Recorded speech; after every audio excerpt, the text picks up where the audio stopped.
بسم اللہ الرحمن الرحیم۔ السلام علیکم۔ یہ کتاب آپ کے لیے کاشان بصیرت کے یوٹیوب چینل کی جانب سے ریکارڈ کی جا رہی ہے۔ کتاب کا نام ہے مجالس المومنین۔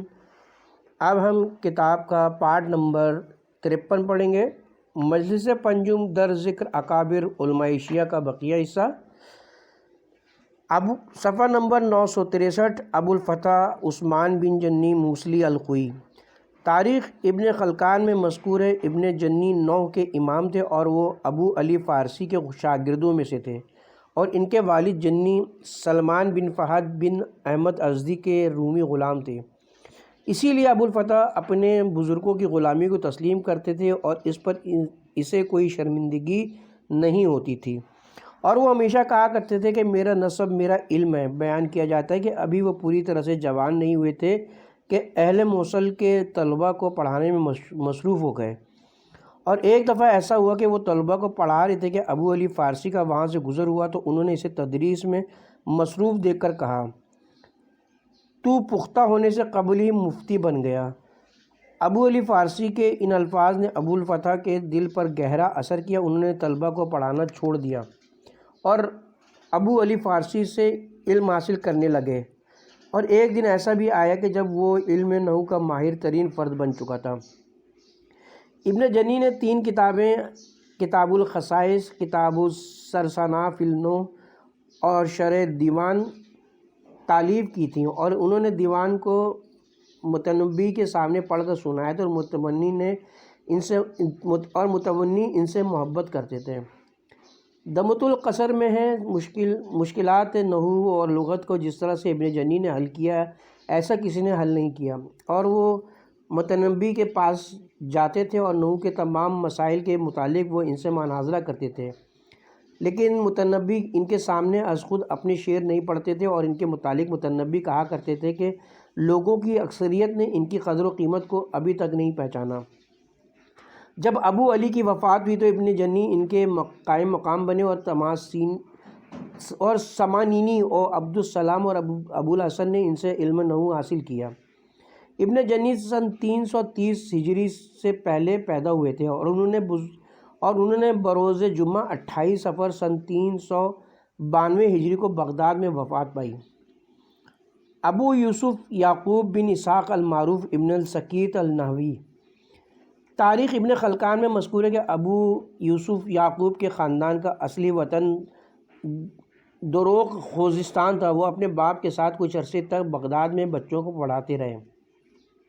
بیان کیا جاتا ہے کہ ان کے والد اسحاق حج پر گئے، انہوں نے حرم بیت اللہ میں دعا مانگی تھی کہ اللہ ان کے بیٹے یعقوب کو نحو کا امام بنائے۔ اللہ نے ان کی دعا قبول فرمائی، اور یعقوب آہستہ آہستہ علمی میدان میں ترقی کرتے گئے، اور کچھ عرصے تک وہ بڑوں کو نحو پڑھاتے رہے، لیکن ان کے معاشی حالات درست نہ ہوئے۔ پھر اللہ نے ان کے دن پھیر دیا، اور محمد بن عبداللہ بن طاہر خزائی جو کہ عباسی فوج کا سالار تھا، اس نے ابو السکیت کو اپنے بیٹوں کا اتالیق مقرر کیا، اور 1 سال کا وظیفہ 500 دینار مقرر کیا، جو بعد میں 1000 دینار تک جا پہنچا۔ پھر ان کے علم و ادب کی شہرت پھیلتی گئی، اور ایک دن ان کے علم کی شہرت متوکل عباسی تک جا پہنچی۔ متوکل نے اسے اپنا مصاحب بنا لیا اور اسے انعام و اکرام سے نوازا۔ ایک دن متوکل نے اسے 50,000 دینار انعام دیا۔ ابن السکیت کی شہادت۔ ایک دن کا واقعہ کہ متوکل ملعون کا دربار لگا ہوا تھا، اور تمام مصاحبین اور وزیر و مشیر دربار میں موجود تھے، اور متوکل تخت پر بڑی رعونت سے بیٹھا ہوا تھا، اور اس کے ساتھ ابن السکیت بھی ایک کرسی پر بیٹھا تھا۔ اتنے میں متوکل عباسی کے 2 بیٹے معتز اور معید دربار میں آئے۔ متوکل نے اپنے بیٹوں کو اپنے ساتھ تخت پر بیٹھایا اور ابن السکیت سے کہا، اے یعقوب، تمہیں ہمارے یہ بیٹے زیادہ پیارے ہیں یا حسن و حسین زیادہ پیارے ہیں؟ یہ سوال سنتے ہی یعقوب کی دینی غیرت بیدار ہوئی، اور اس نے پرجوش لہجے میں کہا، خدا کی قسم، امیر المومنین کا خادم قمبر مجھے تجھ سے اور تیرے ان بیٹوں سے زیادہ پیارا ہے۔ یہ جواب سن کر متوکل نے کہا، اس کی زبان گدی سے نکال لی جائے۔ چنانچہ شاہی حکم کی تعمیل ہوئی، اور ابن سکیت شہید ہو گئے۔ بعض مورخین نے لکھا، متوکل نے اپنے ترک غلاموں کو حکم دیا کہ وہ ان کے شکم پر لاتیں ماریں۔ نوکروں نے اتنی شدید لاتیں ماری کہ ابن سقیط بے ہوش ہو گئے اور انہیں عالم بے ہوشی میں ان کے گھر پہنچایا گیا، مگر وہ جابر نہ ہو سکے اور دوسرے دن ان کی وفات ہو گئی۔ ابن سقیط کی شہادت کے بعد متوکل لئی نے ان کے فرزند یوسف کے پاس 10,000 درہم روانہ کی اور کہلا بھیجا کہ یہ تیرے باپ کا خون بہا ہے۔ ابو العباس تغلب کہا کرتے تھے، ابن سقیط تمام علوم میں مہارت رکھتے تھے اور ہمارے تمام اصحاب کا اجماع ہے کہ ابن عربی کے بعد علم نحو میں ان سے بڑا کوئی عالم پیدا نہیں ہوا۔ ابن سقیط کی مشہور تالیفات میں سے اصلاح المنطق ہے۔ علماء نے اس کتاب کے متعلق یہ کہا، لغت میں اس سے بہتر کتاب بغداد کے پل پر سے نہیں گزری۔ کتاب مذکور کے علاوہ ابن سقیط نے اور بھی کتابیں تالیف کی تھیں جن کی تفصیل تاریخ ابن خلکان میں ملاحظہ کی جا سکتی ہیں۔ 6 رجب سن 244 ہجری کو انہوں نے شہادت پائی۔ ابو مسلم معاذ بن مسلم الحرا الخوئی الکوفی۔ ابو مسلم محمد بن حسن ابی سارہ رواسی کے ابن عم تھے۔ ان کا کچھ ذکر اس مجلس کے اوائل میں بیان کیا جا چکا ہے۔ خلاصۃ الرجال میں مذکور ہے، معاذ امام جعفر صادق علیہ السلام کے سقہ راویوں میں سے تھے۔ شیخ ابو عمر کشی نے معاذ کے فرزند حسین سے روایت کی کہ ایک مرتبہ امام جعفر صادق علیہ السلام نے میرے والد سے فرمایا، معاذ میں نے سنا ہے کہ تو مسجد میں بیٹھ کر لوگوں کو فتویٰ دیتا ہے۔ میرے والد نے کہا، جی ہاں مولا، یہ سچ ہے، اور میرے فتویٰ دینے کا انداز یہ ہوتا ہے کہ اگر کوئی آپ کا مخالف مجھ سے مسئلہ پوچھتا ہے تو میں اسے اس کے مذہب کے مطابق فتویٰ دیتا ہوں، اور اگر کوئی آپ کا عقیدت مند مجھ سے کوئی مسئلہ پوچھتا ہے تو میں اسے آپ کے فرمان کے مطابق فتویٰ دیتا ہوں، اور اگر مجھے سائل کا مذہب معلوم نہ ہو تو میں اس کے جواب میں کہتا ہوں کہ اس مسئلے کے متعلق فلاں نے یہ فتویٰ دیا، فلاں نے یہ فتویٰ دیا، اور ان فتاویٰ کے ضمن میں آپ کا فتویٰ بھی اس کے سامنے نقل کر دیتا ہوں۔ امام علیہ السلام نے میری اس روش کو سراہا اور فرمایا، تم نے اچھا طریقہ اپنایا ہوا ہے، میں خود بھی اسی طرح سے فتویٰ دیتا ہوں۔ شیخ جلال الدین سیوطی نے طبقات النحا میں لکھا ہے، معاذ بن مسلم شیعہ تھے اور وہ امام جعفر صادق علیہ السلام کے راواں میں سے تھے اور اپنے دور کے بہت بڑے نحوی تھے، اور علم صرف کو انہوں نے ہی سب سے پہلے وضع کیا تھا، اور اس کے انتساب میں شیخ کافجی کو مخالطہ ہوا ہے، جس نے یہ لکھا کہ علم صرف کے بانی معاذ بن جبل تھے، حالانکہ علم صرف کے بانی معاذ بن مسلم الحرا تھے، اور انہیں ہرا کہنے کی وجہ تسمیہ یہ کہ ہرات کے سلے ہوئے کپڑے فروخت کیا کرتے تھے۔ ابن خلکان بیان کرتے ہیں، کسائی معاذ بن مسلم کے شاگرد تھے اور انہوں نے اس سے حدیث روایت کی تھی، اور کسائی نے اپنی تصنیفات میں متعدد بار اپنے استاد کا حوالہ دیا ہے۔ معاذ نے علم نحو میں بھی کئی کتابیں تالیف کی تھیں، لیکن ان میں سے کسی کو بھی شہرت حاصل نہ ہو سکی۔ معاذ مذہبی اعتبار سے شیعہ تھے اور دیگر نحویوں کی طرح سے وہ بھی شعر و شاعری کیا کرتے تھے۔ اللہ تعالیٰ نے انہیں طویل عمر بخشی تھی اور ان کی اولاد مر گئی مگر وہ زندہ تھے، اور انہوں نے اپنے دانتوں پر سونے کا خول چڑھایا ہوا تھا۔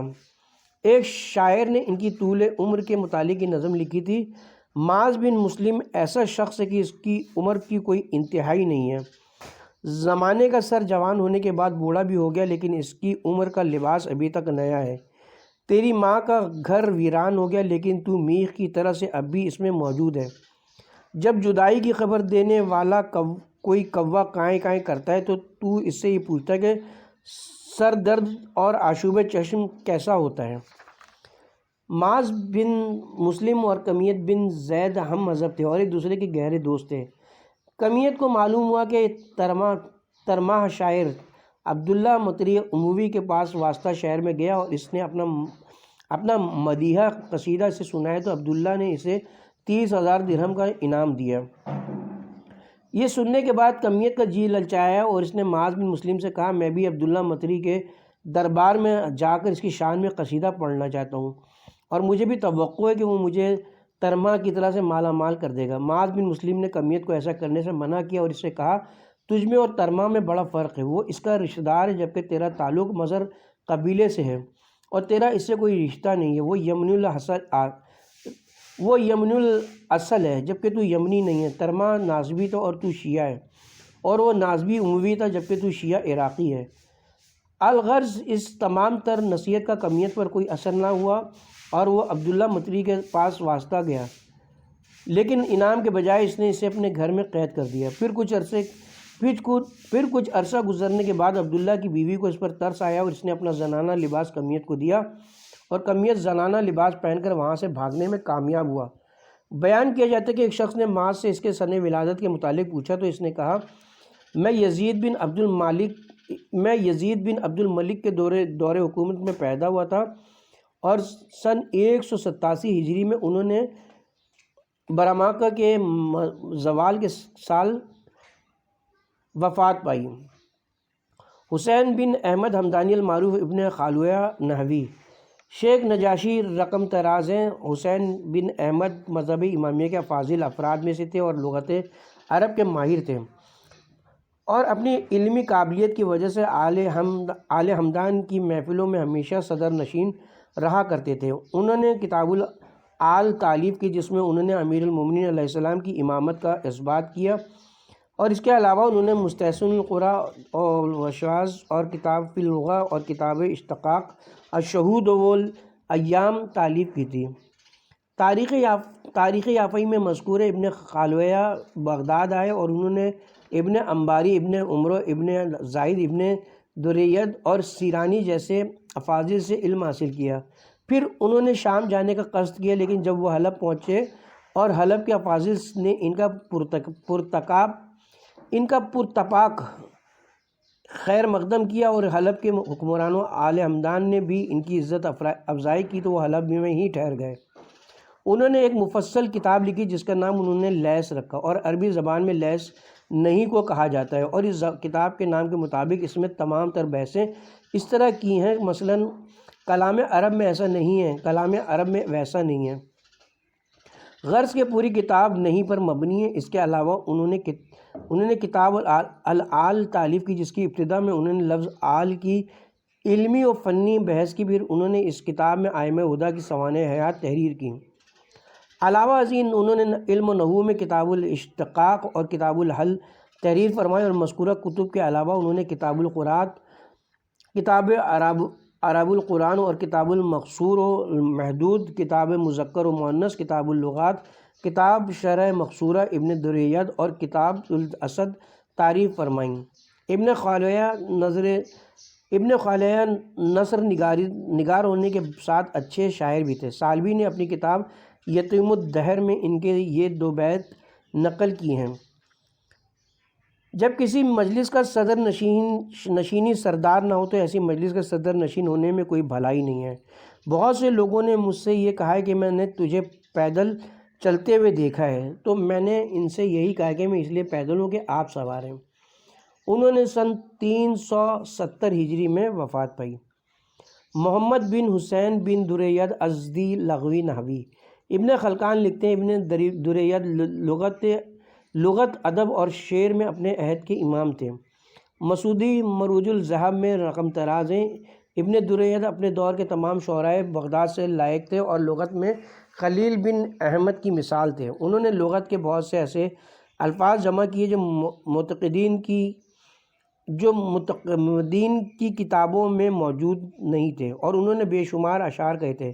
لغت میں ان کی کتاب جمیرہ کو بڑا مقام حاصل ہوا اور وہ لغت کی معتبر کتابوں میں سے ہے۔ جمیرہ کے علاوہ انہوں نے درج ذیل کتابیں بھی تالیف کی تھیں۔ کتاب اشتقاق، السرج والجام، الخلیل الکبیر، الخلیل الصغیر، المقتبس، الملاحین، روائد العرب، اللغات، الصلہ، غریب القرآن، امجتنا الواشع۔ بعض علماء کا بیان ہے ابن دریید تمام شعراء میں سے بڑے عالم تھے اور تمام علماء کی بزم میں بڑے شاعر تھے۔ وہ سن 223 ہجری کو بصرہ میں پیدا ہوئے۔ انہوں نے بصرہ میں نشوونما پائی اور بصرہ میں ہی انہوں نے تعلیم حاصل کی۔ پھر اپنے چچا حسین کے ساتھ عمان گئے اور وہاں 10 سال تک اقامت گزین رہے۔ پھر کچھ عرصے کے لیے بصرہ گئے، پھر وہ نواحی فارس گئے جہاں فرزندان میکال کی حکومت تھی اور انہوں نے وہاں اپنی مشہور کتاب جمورہ تصنیف کی اور کتاب کا انتصاب فرزندان میکال کی طرف کیا اور حکام کی طرف سے انہیں حکومتی منصب پر فائز کیا گیا اور انہیں بہت سے انعام و اکرام سے بھی نوازا گیا، مگر ابن دریید سخی تھے، جلدی انہوں نے وہ دولت دوستوں میں لٹا دی۔ ایک مرتبہ ایک قصیدے پر انہیں 10,000 درہم انعام دیا گیا۔ جب فرزندان میکال کو مرکزی حکومت کی طرف سے معزول کیا گیا تو وہ خراسان روانہ ہوئے۔ اس وقت ابن دریت بغداد آئے اور بغداد کے ایک معزز شخص نے انہیں رہائش کے لیے خوبصورت مکان فراہم کیا اور خلیفہ کی طرف سے 50 دینار ماہانہ وظیفہ مقرر ہوا، جو انہیں تمام زندگی باقاعدگی سے ملتا رہا۔ ابن دریت کو خدا نے غضب کی قوت حافظہ عطا کی تھی۔ وہ جب بھی کوئی شعر سن لیتے تو وہ ان کے ذہن میں ہمیشہ کے لیے محفوظ ہو جاتا۔ انہیں روایت حدیث سے بھی تھوڑا بہت شغف تھا۔ ابن دریت کبھی کبھی شراب نوشی بھی کر لیتے تھے۔ 90 برس کی عمر میں انہیں فالج ہوا۔ چند روزہ علاج کے بعد وہ تندرست ہو گئے، پھر دوبارہ درس و تدریس میں مشغول ہو گئے اور بد پرہیزی کی وجہ سے 1 سال کے بعد ان پر دوبارہ فالج کا حملہ ہوا، جس سے ان کا نچلا دھڑ بے حس و حرکت ہو گیا اور ان کے ہاتھ تھوڑی بہت حرکت کے قابل رہ گئے، مگر اس بدترین مصیبت میں مبتلا ہونے کے باوجود ان کا حافظہ بالکل صحیح تھا۔ ابو علی بن قاسم قالی المعروف بغدادی کا بیان ہے، میں ابن دریت کے اپاہج پن کے دور میں اس کے پاس جاتا تھا اور لغت کے مسائل ان سے دریافت کرتا تھا۔ وہ مجھے بالکل صحیح جواب دیتے تھے۔ جس دن ابن دریت کی وفات ہوئی، اسی دن مشہور متکلم ابو ہاشم عبدالسلام بن ابی علی جبائی کی بھی وفات ہوئی۔ ایک ہی دن میں 2 مشاہیر کی موت کا سن کر لوگوں نے کہا، آج علم اللغت اور علم کلام ہم سے رخصت ہو گیا۔ صاحب کشاف الغمہ نے ابن دریت کا یہ قطع نقل کیا، جس سے ان کے مذہب کا پتہ چلتا ہے۔ میں نبی اکرم محمد مصطفیٰ اور ان کے وصی اور ان کے 2 فرزندوں اور ان کی دختر حضرت بطول زہرا سے محبت کرتا ہوں۔ میں چادر تطہیر کے وارثوں سے محبت کرتا ہوں اور ان کی محبت کے وسیلے سے میں آخرت کی سلامتی اور نجات کی امید رکھتا ہوں، اور جو ان کی فضیلت کا قائل ہو میں اس کی محبت کو ٹیڑھے راستے سے محفوظ رکھنے کا ذریعہ تصور کرتا ہوں۔ میں اس ذریعے سے غائب و محافظ وحدہ لا شریک خدا کی قیامت کے دن رضا چاہتا ہوں۔ بدھ کی شب 18 شعبان المعظم سن 321 ہجری کو 93 برس کی عمر میں انہوں نے بغداد میں وفات پائی۔ ابو الفرج علی بن حسین قرشی الموی مروانی المعروف ابو الفرج اصفہانی۔ علامہ ہلی رحمۃ اللہ علیہ نے خلاصۃ الاقوال کے حصہ دوم کے باب القنا میں تحریر فرمایا، ابو الفرج زیدی شیعہ تھے۔ ابو الفرج اصفہانی کے متعلق شیعہ علماء زیادہ حسن ظن نہیں رکھتے۔ موصوف نسلاً اور عقیدتاً دونوں لحاظ سے مروانی ہی تھے، اور موصوف نے اپنی کتاب الغانی میں اہل بیت طاہرین کے بعض افراد کے خلاف توہین آمیز باتیں تحریر فرمائی ہیں۔ مترجم ابو الفرج اصفہان میں پیدا ہوئے اور انہوں نے بغداد میں نشو و نما پائی، اور عجیب بات یہ کہ نسل مروان میں سے ہونے کے باوجود وہ شیعہ تھے۔ انہوں نے مشاہیر علماء سے تعلیم حاصل کی، اور پھر ایک وقت ایسا بھی آیا جب وہ علامہ دہر بن گئے۔ وہ تاریخ و انصاب کے ماہر تھے اور شعر و شاعری پر مکمل عبور رکھتے تھے۔ انہیں اشعار، گیت گانے، اخبار و آثار و حدیث کے علاوہ نحو، مغازی، موسیقی، علاج حیوانات، طب اور نجوم میں کمال حاصل تھا۔ اس کی کتاب الغانی کو بڑی شہرت نصیب ہوئی، اور اہل نظر افراد کا اتفاق اس موضوع پر لکھی جانے والی تمام کتابوں سے وہ بہتر کتاب ہے، اور انہوں نے اپنی یہ کتاب 50 سال کی عمر میں تالیف کی تھی۔ ابو الفرج نے اپنی یہ کتاب سلطان سیف الدولہ کی خدمت میں پیش کی تھی، اور اس نے اسے 1000 دینار انعام دیا تھا۔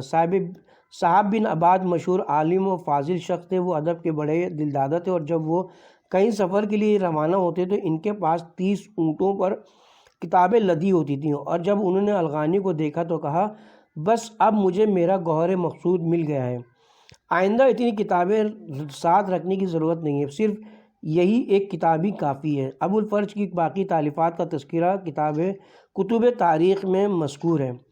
مورخین بیان کرتے ہیں ابو الفرج اصفہانی کے وزیر محلبی سے بھی نیاز مندانہ تعلقات تھے، اور وزیر موصوف موضوع الدولہ بن بویا دیلیمی کے وزیر تھے۔ ابو الفرج نے وزیر مذکور کی شان میں انتہائی دل پذیر قصیدے بھی کہا تھا۔ ابن کثیر شامی اپنے تعصب میں مشہور تھا۔ اس نے لکھا، دارقطنی اور دیگر محدثین نے ابو الفرج سے احادیث روایت کی ہیں، لیکن مجھے افسوس ہے کہ ابو الفرج اتنا بڑا عالم و فاضل ہونے کے باوجود بھی شیعہ تھا۔ صاحب تاریخ مصر و قاہرہ رقم طراز ہے۔ علامہ ابو الفرج اصفہانی کتاب الاغانی کے مصنف تھے۔ انہوں نے حدیث و فقہ کا درس حاصل کیا تھا۔ وہ بچپن میں بغداد منتقل ہو گئے تھے۔ وہ ادب کے امام تھے اور حدیث کے ماہر تھے، اور وہ مذہب شیعہ سے وابستگی رکھتا تھا۔ ابن کثیر نے لکھا ابو الفرج سن 284 ہجری میں پیدا ہوئے اور ماہ ذی الحجہ سن 356 ہجری میں وفات پائی۔ محمد بن عمران مرزبانی بغدادی یافعی لکھتے ہیں، محمد بن عمران نے ابن دریت اور ابن انباری سے علوم ادبیہ کا استفادہ کیا، اور انہوں نے بہت سی کتابیں ادب و حدیث میں تالیف کیں۔ وہ حدیث میں ثقہ تھے اور مذہبی لحاظ سے وہ شیعہ تھے۔ اس نے شعر بہت کم کہے، لیکن جتنے بھی کہے اچھے کہے۔ اس کا یہ قطع ملاحظہ فرمائیں: جب میں دور سے لیلا پر نظر ڈالتا ہوں تو پسلیوں اور اندر کی سوزش عشق ٹھنڈی ہونے لگتی ہے۔ قبیلے کی عورتیں کہتی ہیں، کیا تو لیلا کے محاسن کو اپنی آنکھوں سے دیکھنے کی امید رکھتا ہے؟ تو لیلا کو اس آنکھ سے کیسے دیکھ سکتا ہے جس سے تو لیلا کے علاوہ اور چیزوں کو دیکھا کرتا ہے، اور ابھی تو نے آنسوؤں سے اسے پاک نہیں کیا؟ اور کیا تو امید رکھتا ہے کہ تو اس سے گفتگو کی لذت حاصل کر سکے گا جبکہ تیرے کانوں کے سوراخوں میں اور بھی بہت سی باتیں موجود ہیں؟ لیلا، میں تجھے آنکھوں کے مشاہدے سے بلند و برتر سمجھتا ہوں۔ میں تو تجھے آنکھوں کے بجائے خشوع و خضوع کرنے والے دل سے دیکھتا ہوں۔ مصنف کہتا ہے، مرزبانی نے لیلا سے شاہد حقیقی مراد لیا ہے اور یہ بتایا کہ اسے مادی آنکھوں سے دیکھنا ناممکن ہے، اس کا مشاہدہ دل کی آنکھوں سے اور حقائق ایمان سے ممکن ہے۔ مرزبانی نے سن 384 ہجری میں وفات پائی۔ بکر بن محمد بن حبیب بن بقیہ ابو عثمانی مازنی شیخ نجاشی رقم طراز ہے۔ بکر بن محمد کا تعلق مازن بنی شیبان سے تھا اور وہ علماء بصرہ کے سردار شمار ہوتے تھے۔ وہ نحو اور لغت عربی کے ماہر تھے۔ ابو العباس محمد بن یزید نے کہا، ابو عثمان مازنی کا تعلق مذہب امامیہ سے تھا اور وہ اسماعیل بن میثم کے خدام میں سے تھے۔ انہوں نے علم صرف اور علم بیان میں دو علیحدہ کتابیں لکھیں۔ ابو عثمان نے سن 248 ہجری میں وفات پائی۔ ابو اسحاق سلبہ بن میمون اسد الخوئی شیخ نجاشی فرماتے ہیں، ابو اسحاق ہمارے بزرگ اصحاب میں سے تھے۔ وہ فقیہ، قاری، لغوی، کثیر الروایہ، عابد، صالح اور زاہد تھے۔ وہ امام جعفر صادق اور امام موسیٰ کاظم علیہ السلام کے اصحاب و روایہ میں سے تھے۔ انہوں نے حدیث میں کتاب تالیف کی تھی۔ بیان کیا جاتا ہے کہ ہارون الرشید حج سے واپسی پر کوفے سے گزر رہا تھا اور وہ مسجد شمالی کے نزدیک پہنچا تو اس وقت قبلہ نماز وتر میں مصروف تھے اور ان کے بالا خانہ سے ان کی دعا کی صدا آ رہی تھی۔ دعا کے الفاظ اتنے فصیح تھے اور آواز میں اتنا سوز و گداز تھا کہ ہارون اس بالا خانہ کے نیچے رک گیا اور ان کی دعا کو غور سے سننے لگا۔ پھر اس نے اپنے وزیر فضل بن ربیع سے کہا، کیا تو اس مرد خدا کی دعا سن رہا ہے؟ میرا دل گواہی دیتا ہے کہ یہ شخص صالحین کوفہ میں سے ہے۔ محمد بن احمد بن عبداللہ بصری الخوئی المعروف مفج علامہ جلال الدین سیوطی نے اپنی کتاب طبقات النحا میں یاقوت سے نقل کیا کہ محمد بن احمد منجج قادر الکلام شاعر اور اعلانیہ شیعہ تھے۔ انہوں نے ابن دریت سے بہت سے مسائل نحو میں اختلاف کیا تھا اور دونوں میں کئی بار مناظرے اور مباحثے ہوئے۔ انہوں نے الترجمان فی الشعر، کتاب المصاحب، کتاب عرائض المجالس نامی کتابیں تالیف کی تھی اور موقر الذکر کتاب ابن دریت کی کتاب الملاحین کی نظیر تھی۔ اس نے سن 302 ہجری میں وفات پائی۔ علامہ ہلی نے ان کے متعلق خلاصہ میں تحریر فرمایا، محمد بن احمد المعروف المنجم ہمارے ایک بزرگ تھے اور وہ لغت، نحو و حدیث کے ماہر تھے، صحیح اعتقاد انسان تھے۔ آل محمد کی مدح میں انہوں نے بہت سے اشعار کہے اور انہوں نے اکثر اشعار میں ائمہ تارین کا نام میں نامی لے کر ان کی مدح و ثنا کی، اور ان کے لقب مفجع کی وجہ تسمیہ یہ کہ مفجع کے معنی درد بیدار کرنے والا، اور وہ آل محمد کی مظلومیت کی داستان بیان کرتے تھے اور اہل ایمان کے دلوں میں درد و غم بیدار کرتے تھے، اسی لیے وہ مفجع کے لقب سے مشہور ہو گئے۔ انہوں نے اپنے ایک شعر میں اسی حقیقت کا اظہار کیا ہے، اگرچہ مجھے مفجع شاعر کہا گیا ہے، مجھے اپنی حیات کی قسم میں مفجع غم ہوں۔ حضرت رسول خدا صلی اللہ علیہ وسلم کی حیات طیبہ میں حضرت علی علیہ السلام کی قضا نماز کے لیے اللہ نے سورج کو پلٹایا تھا۔ اس واقعے کو مفجع نے اپنے اشعار میں یوں بیان کیا: سورج افق مغرب میں ڈوب چکا تھا اور وقت نماز رخصت ہو چکا تھا، اور علی نے اپنی گود میں رسول خدا کا سر اطہر لیا ہوا تھا اور اپنی گود کو رسول مقبول کا سرہانہ بنائے ہوئے تھا۔ رسول اکرم پر وحی نازل ہو رہی تھی اور ان پر وحی کی وجہ سے غنودگی چھائی ہوئی تھی، اسی لیے علی کی نماز قضا ہو گئی اور انہوں نے رسول اکرم کی ناراضگی کے خوف سے انہیں نہ جگایا۔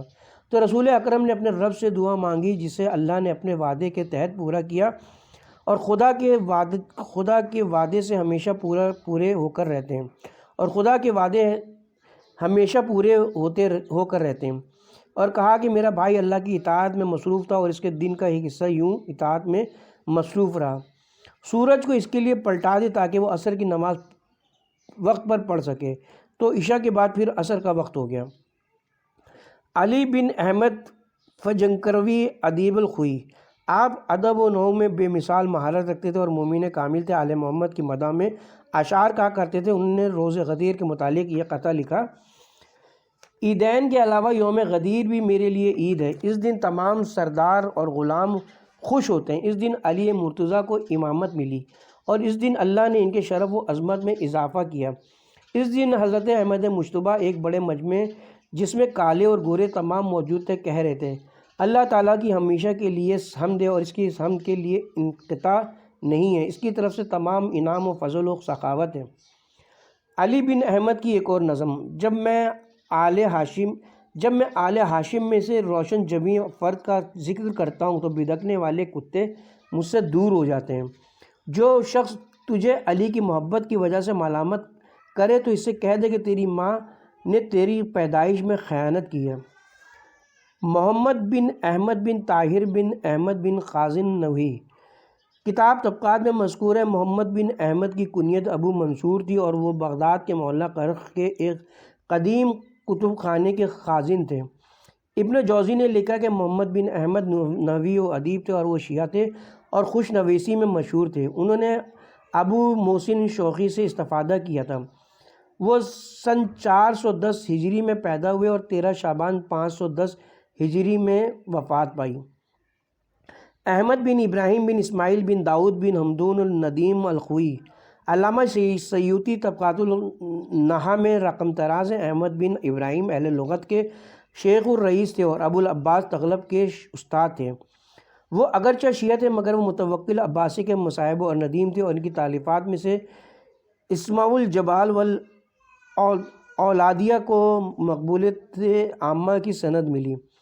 شیخ نجاشی لکھتے ہیں: احمد بن ابراہیم اہل لغت کے امام و رئیس تھے اور ابو العباس مبرد نحوی ان کے شاگرد تھے، اور احمد امام علی نقی و حسن عسکری علیہ السلام کے اصحاب خاص میں تھے اور ان کی تصنیفات کا تذکرہ شیخ نجاشی کی کتاب میں موجود ہے۔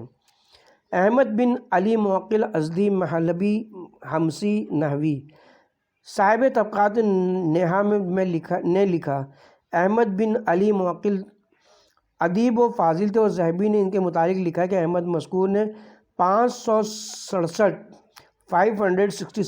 ہجری کو حمص میں پیدا ہوئے، پھر انہوں نے حمص کو چھوڑ دیا اور عراق آ گئے۔ شہر حلہ سے انہوں نے تشیع حاصل کی اور بغداد سے علم و نحو حاصل کیا۔